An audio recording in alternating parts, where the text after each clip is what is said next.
সাবেক প্রধানমন্ত্রী বেগম খালেদা জিয়া রোগ মুক্তি ও সুস্থতা কামনায় দোয়া মাহফিল ও গণহত্যাকারীদের বিচার দাবিতে দেশজুড়ে সমাবেশ করেছে বিএনপি।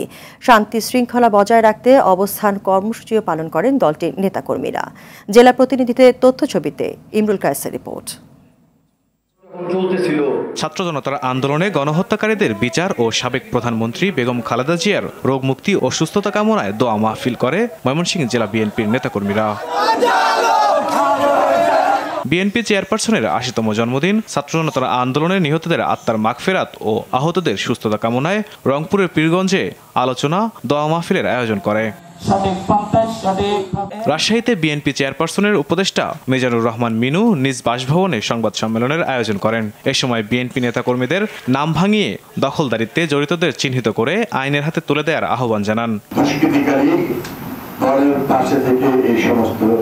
অনেক কর্মকাণ্ডের সঙ্গে জড়িত, তাতে জাতির সামনে সবার ভাবমূর্তি নষ্ট হচ্ছে।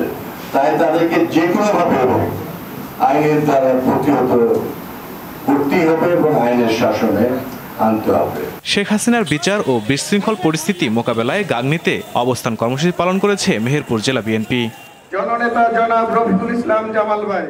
ঝালকাঠিতে শান্তি শৃঙ্খলা বজায় রাখতে মত বিনিময় সভা করেছে জেলা বিএনপি। ছাত্র জনতার ওপর গুলি করে হত্যার প্রতিবাদে বিক্ষোভ মিছিল করেছে পিরোজপুর জেলা ছাত্রদল।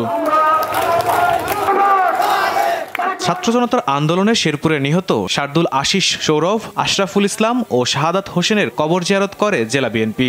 এ সময় বিএনপির কেন্দ্রীয় যুগ্ম সম্পাদক সৈয়দ এমরান সালেহ প্রিন্স বলেন, প্রতিটি হত্যার বিচার হবে। শুধু এই শেখ হাসিনা নয়, তার যে দোসর যারা নির্দেশ দিয়েছে, শেখ হাসিনার নির্দেশ তালিম যারা করেছে, তাদেরকেও এই বিচারের আওতায় আনা হবে। ফেনীতে বৈষম্য বিরোধী ছাত্র আন্দোলনে নিহত পরিবারগুলোর সাথে দেখা করেছেন বিএনপির কেন্দ্রীয় কমিটির সদস্য আব্দুল লতিফ জনি। এ সময় নিহত পরিবারকে ব্যক্তিগত পক্ষ থেকে অনুদান দেন। সাভারে বিএনপি চেয়ারপারসন বেগম খালেদা জিয়ার জন্মদিন ও ছাত্র আন্দোলনে নিহত শিক্ষার্থীদের স্মরণে দোয়া মাহফিল হয়েছে। ইমরুল কায়েস, RTV।